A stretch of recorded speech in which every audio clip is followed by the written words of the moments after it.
Number 1 news channel news 18 Gujarati હું છું સિદ્ધાર્થ દોડકિયા। મહત્વના સમાચારથી કરી શરૂઆત। વડોદરાના ભાયલી ગેંગરેપ કેસમાં મોટો ખુલાસો થયો છે। ભાયલી ગેંગરેપના આરોપીઓ પકડાયા છે। વડોદરા શહેર પોલીસે 5 આરોપીઓને પકડ્યા છે, જેમને ક્રાઇમ બ્રાન્ચની ઓફિસે લઈ જવાયા હતા। પોલીસના મતે 5 આરોપીઓ પૈકી 3 આરોપીઓ વિધર્મી છે અને તાંદલજા વિસ્તારમાં રહેતા હતા અને પરપ્રાંતીય પણ છે। આરોપીઓમાંથી 36 વર્ષનો અલ્તાફ બંજારા, 26 વર્ષનો શાહરુખ ઇસ્માઇલ બંજારા અને 27 વર્ષનો મુન્ના અબ્બાસ બંજારા નામના આરોપી છે। આરોપીઓને મેડિકલ પરીક્ષણ માટે સજાઈ હોસ્પિટલ લઈ જવામાં આવ્યા હતા। આરોપીઓ ચાલી પણ નહોતા શકતા, તેથી તેમને સ્ટ્રેચર પર લઈ જવાની ફરજ પડી હતી। આરોપીઓ ચાલી પણ નહોતા શકતા એટલે પોલીસે તેમની સારી એવી ટ્રીટમેન્ટ કરી હતી, એ સ્પષ્ટ ખબર પડી રહી છે। જેઓ મજૂરી કામ માટે અથવા તો એકબીજા સાથે જોડાયેલા હોવાની પણ માહિતી છે। ભાયલીમાં પહેલા નોરતે 16 વર્ષની સગીરા પર 3 લોકોએ દુષ્કર્મ કર્યું હતું। अपने કેટલાક ફિઝિકલ એવિડન્સ, બ્રોકન સનગ્લાસ વગેરે સાથે સાથે ભોગ બનનાર તરફથી આપણા મળેલ વર્ણન અને એક વિક્ટિમના મોબાઈલ ફોન આરોપીએ લઈ ગયા હતા લૂંટીને, આના ઉપરથી થયેલ એક કોલ, તો આના મદદથી આપણે આ સમગ્ર કેસને ઉકેલ લાવવામાં સફળ થયેલ છે। તો વડોદરા પોલીસ કમિશનર નરસિંહા તોમરે કહ્યું છે કે આરોપીઓ કન્સ્ટ્રક્શન સાઇટ પર પીઓપી નાખવાનું કામ કરે છે। 3 આરોપીઓને હાલમાં પકડ્યા છે, તેમજ અન્ય 2 ઇસમો સૈફ અલી બંજારા અને અજમલ બંજારાને પોલીસે પકડ્યા છે। તેમની બાઇક પણ પોલીસે પકડી પાડી છે।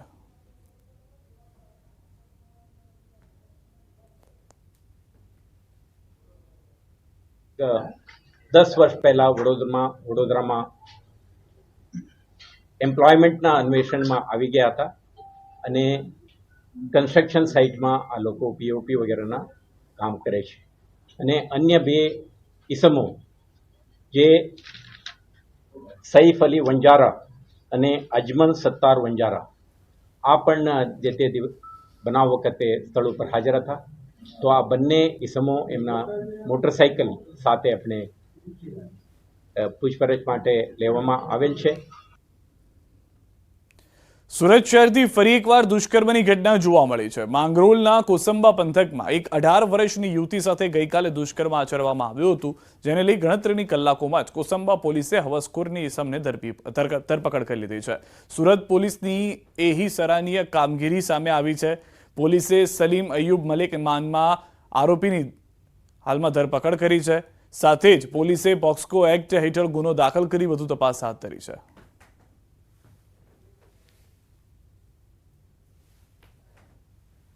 કોસંબા પોલીસ સ્ટેશન વિસ્તારના એક ફરિયાદી બેને આરોપી સલીમ મલેક નાઓએ તેઓ સાથે દુષ્કર્મ કરેલ છે તે મુજબની ફરિયાદ આપતા ગુનો દાખલ કરીને નવા કાયદા મુજબની તપાસ હાથ ધરવામાં આવેલ છે।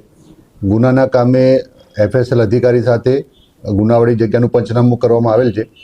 આરોપી સલીમ મલેક નાઓને ગુનાના કામે અટક કરવામાં આવેલ છે। ભરૂચના અંકલેશ્વરમાં વિદ્યાર્થીની સાથે છેડતી કરનાર આરોપી ઝડપાયો છે। ટ્યુશન ક્લાસીસના સંચાલકે વિદ્યાર્થીનીની છેડતી કરી વિદ્યાર્થીનીને પરીક્ષાના ટેસ્ટ આપવાના બહાને બોલાવી જબરજસ્તી કરી હોવાની ફરિયાદ છે।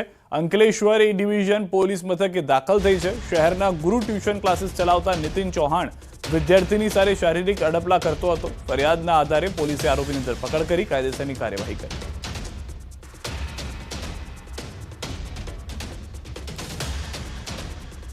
આણંદ નજીકના ગામમાં ગેંગરેપના પ્રયાસની ફરિયાદ। સરકારી શાળામાં મોડી રાત્રે સગીરા સાથે ગેંગરેપનો પ્રયાસનો આરોપ। બેવડાના વલભીપુરમાં મોડી રાત્રે સગીરા સાથે ગામના 3 યુવકોનો દુષ્કર્મનો પ્રયાસ કર્યો હોવાનો આરોપ છે। સગીરાને નશો કરાવી સરકારી શાળામાં લઈ જઈ દુષ્કર્મની પ્રયાસ કરવામાં આવ્યો। સગીરા 2 બૂમાબૂમ કરતા 3 નરાધમો ઘટના સ્થળેથી ભાગી ગયા। સગીરાએ સમગ્ર ઘટનાની ઘરે જાણ કરતા પરિવારે નોંધાવી છે પોલીસ ફરિયાદ। ખંભળોજ પોલીસે સંજય, સોમાભાઈ અને પ્રીત નામના યુવકો વિરુદ્ધ ગુનો નોંધવાની કાર્યવાહી હાથ ધરી છે। સગીરાને મેડિકલ તપાસ માટે વડોદરા ખસેડાઈ છે। સમગ્ર ઘટનાથી વલ્લીપુરમાં પણ 3 નરાધમ યુવકો પર ફટકાર લોકો વરસાવી રહ્યા છે। આણંદમાં કચેરીએ કર્મચારીઓએ હોબાળો કર્યો છે. કોન્ટ્રાક્ટરના કર્મચારીઓએ કોર્પોરેશન કચેરીએ ભારે હોબાળો મચાવ્યો હતો. વીએમસી કમિશનર દિલીપ રાણાનો ઘેરાવ કર્યો હતો. કોન્ટ્રાક્ટરના કર્મચારીઓએ બબાલ કરી ગાડી રોકી હતી. કર્મચારીઓએ વીએમસી કમિશનરને અપશબ્દો પણ બોલ્યા હતા. ઘટનાને પગલે વીએમસી કમિશનરને ચાલતા ઓફિસેથી ઘરે જવાનો વારો આવ્યો હતો. લોકોએ મારોમારી કરી અને બૂમો પણ પાડી હતી. રાજકોટમાં આવેલ નામાંકિત આરકે ગ્રુપ બિલ્ડરને ત્યાં ચેકિંગ હાથ ધરવામાં આવ્યું. આરકે પ્રાઇમ 2 બિલ્ડિંગ ખાતે ચેકિંગ હાથ ધરવામાં આવ્યું. અરજદારોની ફરિયાદ પોલીસ દ્વારા નોંધવામાં ન આવતા મામલો કોર્ટમાં પહોંચ્યો હતો, જેને લઈને હવે તપાસ કરવામાં આવી રહી છે. કેટલાક અરજદારો દ્વારા બિલ્ડિંગનું પાર્કિંગ વેચી ગેરકાયદેસર રકમ ઉઘરાવી છેતરપિંડી આચરી હોવાની રજૂઆત કરાઈ છે. સાથે ખોટી વિગતોવાળા દસ્તાવેજોના આધારે મિલકત વેચાણના આક્ષેપ લગાવાયા હતા. સાબરકાંઠા જિલ્લાના હિંમતનગરથી અમદાવાદ રોડ પરથી કારમાંથી એસઓજી પોલીસે ચરસ ઝડપી પાડ્યું છે. હિમાચલથી સુરત જઈ રહેલ બોલેરોમાંથી 1.16 લાખના 583.25 ગ્રામ ચરસ સાથે યુવકને ઝડપી પાડ્યો અને અન્ય નેપાળી યુવકની શોધખોળ હાથ ધરી. પોલીસને બાતમી મળી હતી કે શામળાજીથી અમદાવાદ તરફ બોલેરોમાં માદક પદાર્થ આવી રહ્યો છે. હિંમતનગરથી પ્રાંતિજ તરફ જતા હાઈવે નંબર 48 પરથી પસાર થતી બોલેરો કારમાં તપાસ કરતા 583.25 ગ્રામ ચરસ મળી આવ્યું હતું, જેમાં એક આરોપીને ઝડપી પાડ્યો છે. ઝડપાયેલ આરોપી હિમાચલના કસોલમાં હોટલ ધરાવે છે. હિમાચલથી 6 મહિના બાદ ગુજરાત આવતો હતો. તેની સાથે પોતાના ઉપયોગ માટે ચરસનો જથ્થો નેપાળી યુવક પાસેથી લઈ આવ્યો હતો. હાજીપુરા ગામની સીમમાં સ્પેશિયલ ઓપરેશન ગ્રુપ દ્વારા એક ગાડીને રોકીને આરોપી જે હાલનો છે રક્ષિત, એની પાસેથી 583.25 ગ્રામ ચરસનો જથ્થો મળી આવેલો, જે તપાસના કામે કબજે કરેલ છે અને આરોપીને અટક કરેલ છે.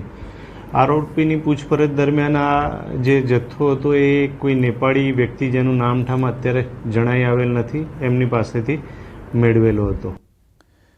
કચ્છના ગાંધીધામમાંથી ડ્રગ્સ ઝડપાયું છે. 120 કરોડનું કોકેન જપ્ત કરવામાં આવ્યું છે. ખારી રોહર ખાડી વિસ્તારમાં ડ્રગ્સ ઝડપાયું છે. બિનવારસુ હાલતમાં ડ્રગ્સનો જથ્થો મળ્યો છે.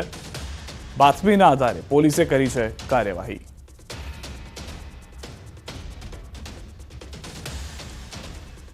આ તરફ રાજ્યમાં શ્વાનના હુમલાઓની ઘટના સતત વધી રહી છે. ત્યારે સુરત શહેરમાં પણ પાલતુ શ્વાનના આતંકની ઘટના જોવા મળી. સુરતના અલથાણામાં બેંક કર્મચારીના પુત્ર પર શ્વાને હુમલો કર્યો. ઘટનાના સીસીટીવી ફૂટેજ જોવા મળ્યા. બાળક સોસાયટીની લિફ્ટમાં પિતા સાથે હતો. આ દરમિયાન લિફ્ટમાંથી બહાર નીકળવાની સાથે જ અચાનક સોસાયટીના પાલતુ શ્વાને બાળક પર હુમલો કર્યો. શ્વાનના હુમલામાં બાળકને ગંભીર ઇજાઓ પહોંચી. બાળકને સારવાર માટે હોસ્પિટલ ખસેડાયો. બીજી તરફ બાળકના માતા પિતાએ શ્વાનના માલિકને સમજાવવા જતા શ્વાનના માલિકે મારામારી કરી. બાળકના માતાએ શ્વાન માલિક પર વેસુ પોલીસ મથકે અરજી આપી. અલથાણ પોલીસે શ્વાનના માલિક આશીષ દુબે, પ્રશાંત ત્રિપાઠી, અંકિત ત્રિપાઠી સામે ગુનો નોંધીને કાર્યવાહી હાથ ધરી. स्वपन भूमि सोसाइटी वेसू में रहती हूँ. 2 तारीख के दिन मेरे हस्बैंड बच्चे को बाजार लेके गए थे. जैसे ही लिफ्ट में वो वापस आ रहे थे, पड़ोसी के कुत्ते ने एकदम से बहुत भयंकर मेरे बच्चे पे अटैक करा, जिससे कि उसको काफी नाखून और दांत वगैरह लगे हैं पैर में. बीच बचाव के दौरान मेरे हस्बैंड ने जब उसको बीच बचाव करा तो मेरे हस्बैंड को भी जो है नाखून वगैरह लगे हैं. અલથાણ પોસ્ટે ગુનો દાખલ કરવામાં આવેલ છે અને તેમાં 3 જણા વિરુદ્ધ ફરિયાદ દાખલ કરવામાં આવેલ છે. પોલીસ કાયદેસરની તપાસ કરી રહેલ છે અને ચાલુ તપાસ છે. તપાસ દરમિયાન એવું પણ ધ્યાને આવેલું છે કે પાલતુ કૂતરા દ્વારા ભોગ બનનારને રિયલમાં બાઇટ કરવામાં આવેલા છે, જે બાબતે આ પ્રકારની ફરીથી હરકત ન થાય તે માટે ભોગ બનનારે ગુનો દાખલ કરાવેલ છે. છોટાઉદેપુરથી સમાચાર. નસવાડીના પાલા મંદિરમાં ફરી વિવાદ જોવા મળ્યો છે. મંદિરના નિયમો ન પાળતા ભક્તો માટે મંદિરમાં પ્રવેશબંધી. 4થી પેઢીમાં અવધૂત મુનિ મહારાજ ગાદીપતિ થતા મંદિરમાં પ્રવેશવા માટે અને દર્શન કરવાના નવા નિયમો. 52 કલાક શ્રમદાન કર્યું હોય, ભક્તોએ ચોટી રાખી હોય, સફેદ જબ્બો પહેર્યો હોય તો જ ભક્ત મંદિરમાં પ્રવેશી શકે. અગાઉ વિસ્તારના ધારાસભ્ય અને સાંસદને પ્રવેશ અપાયો ન હતો. ગાદીપતિએ મૌન વ્રત ધારણ કર્યું છે. હાલ નવરાત્રીના સમયે પણ મંદિરના દરવાજા બંધ કરાતા ભક્તોમાં નારાજગી છે.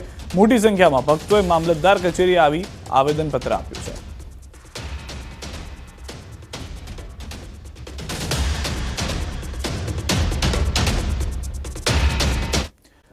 હાલ